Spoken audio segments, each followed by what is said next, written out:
Bom, boa tarde a todos. Então, eu vou apresentar o trabalho intitulado Implementação de controladores discretos via transformada delta. Trabalho que eu dei sequência a um trabalho que iniciou no meu mestrado. Não é o propósito da minha tese de doutorado, mas a gente deu sequência a um trabalho que se iniciou no mestrado. Bom, esse trabalho está organizado da seguinte maneira. Número 1, objetivos. 2, introdução à transformada delta. 3, o operador delta, utilizando a abordagem de espaço de estados. Número 4, a transformada delta, utilizando a abordagem em função de transferência. Número 5, eu apresento um controlador ERM-RAC discretizado em Z e em delta e realizo uma análise comparativa do controlador utilizando as duas técnicas de discretização. Por fim, conclusões e referências. Bom, objetivos. O objetivo dessa apresentação é apresentar um estudo da discretização de sistemas através da transformada delta.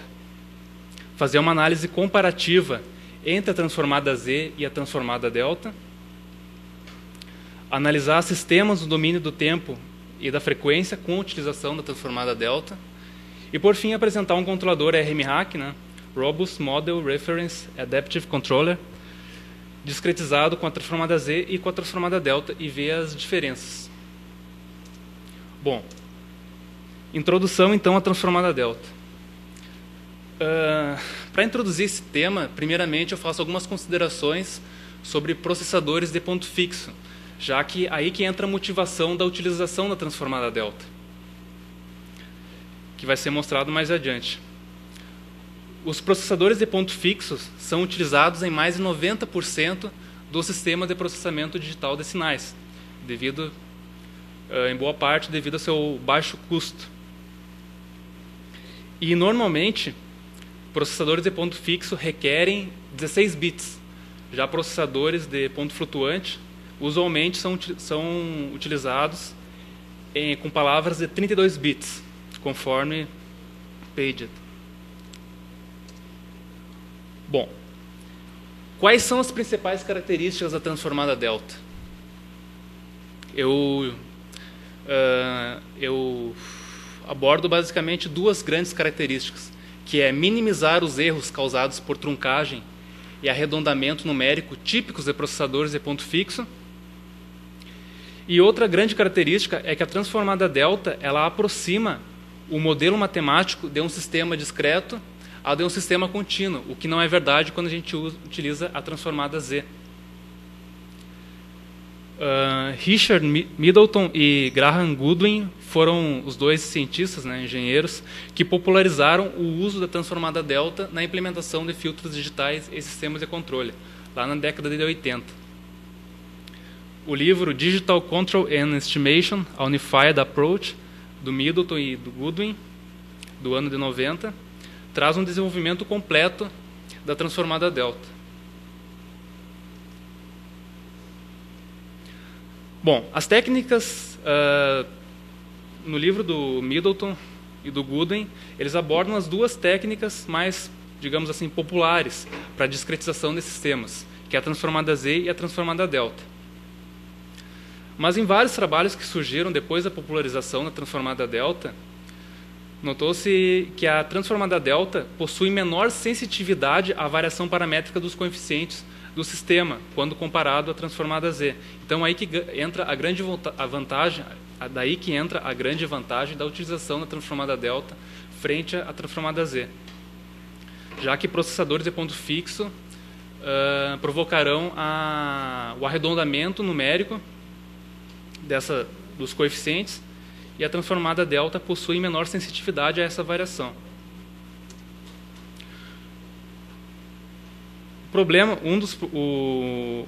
Esse problema de arredondamento numérico e precisão numérica típico de processadores de ponto fixo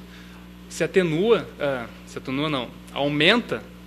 Esse problema aumenta quando a gente trabalha com amostragem em altas frequências.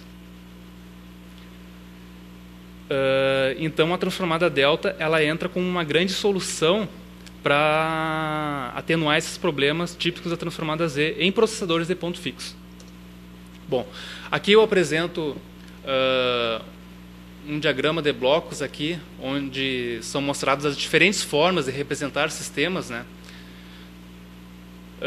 Nos dois blocos de cima, nós temos a representação no domínio contínuo, né? Sendo do lado esquerdo a representação de sistemas em tempo discreto, e do lado direito, os três blocos, né? GDS, GDZ e GD-gama, que é a representação no domínio da frequência. Nesse trabalho aqui, eu vou abordar basicamente esses dois quadros de baixo aqui, ó, que é a representação em variáveis de estado, utilizando a transformada delta, e a abordagem em função de transferência. Bom, então começando falando do operador delta, na abordagem em espaço de estados. Bom, o operador delta, dado pela primeira equação ali, o operador de deslocamento, dado na primeira equação ali, QXDK igual a XDK mais 1, é um resultado da aplicação da transformada inversa de Z sobre o produto abaixo ali, Z na N vezes X de Z.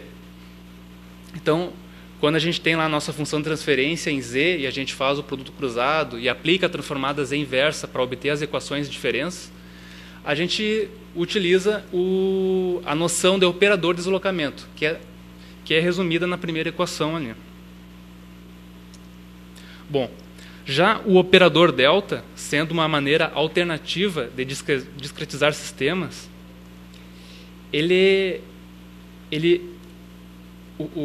a função dele é muito parecida com o operador derivada, onde vocês podem ver que delta XDK, que a gente pode interpretar como a derivada de uma sequência discreta, é dado por XDK mais 1 menos XDK dividido por um delta, onde delta a gente pode interpretar inicialmente como sendo o período de amostragem. E mais a gente vai ver que delta não precisa ser necessariamente o período de amostragem.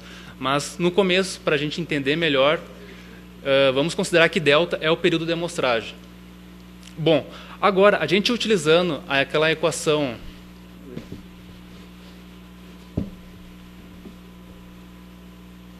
utilizando essa equação aqui, que nada mais é a função do operador de deslocamento Q em XDK, e substituindo aqui, e depois simplificando o XDK nessa equação aqui, a gente tem a relação fundamental do operador de deslocamento com o operador delta, onde o delta maiúsculo a gente utiliza como sendo o parâmetro delta, como o parâmetro de discretização, ou o período de amostragem, e o delta minúsculo como o operador delta. Bom, agora, utilizando a clássica representação em espaço de estados de uma função discreta, onde o XDK mais 1 é o QXDK, onde, utilizando uma discretização por E na AT, que é dado por esse somatório, que é dado por essa série, e B estrela é dado por essa equação.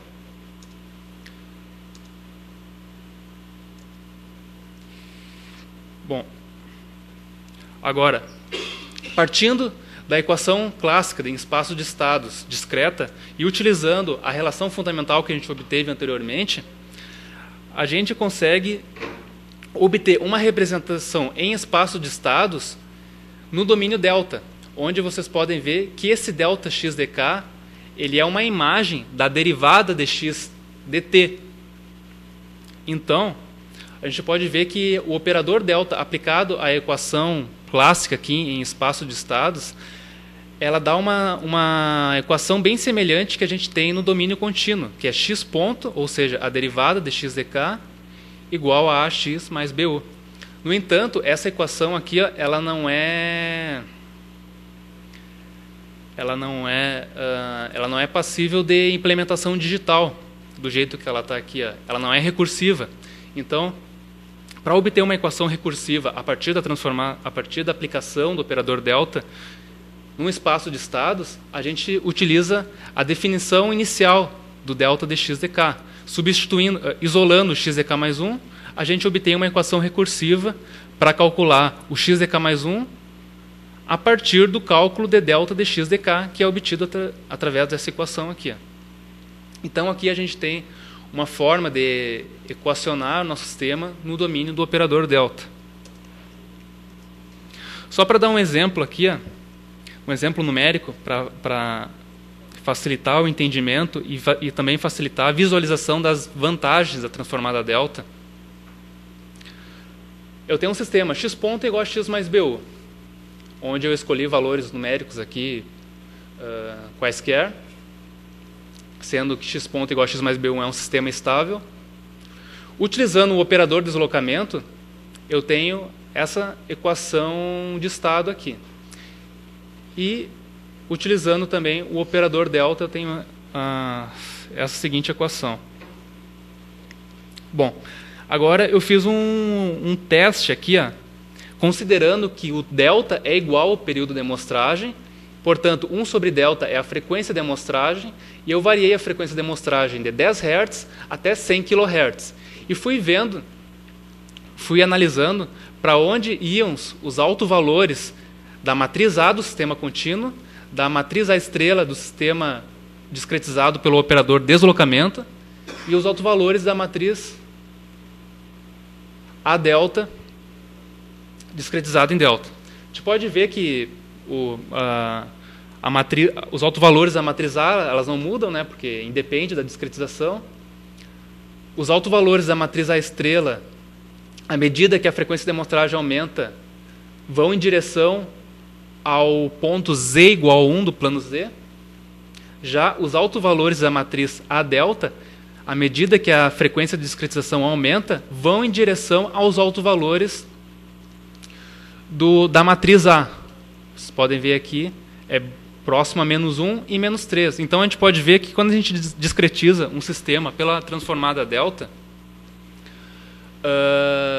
o sistema discreto ele tende ao sistema contínuo, à medida que a frequência de amostragem aumenta.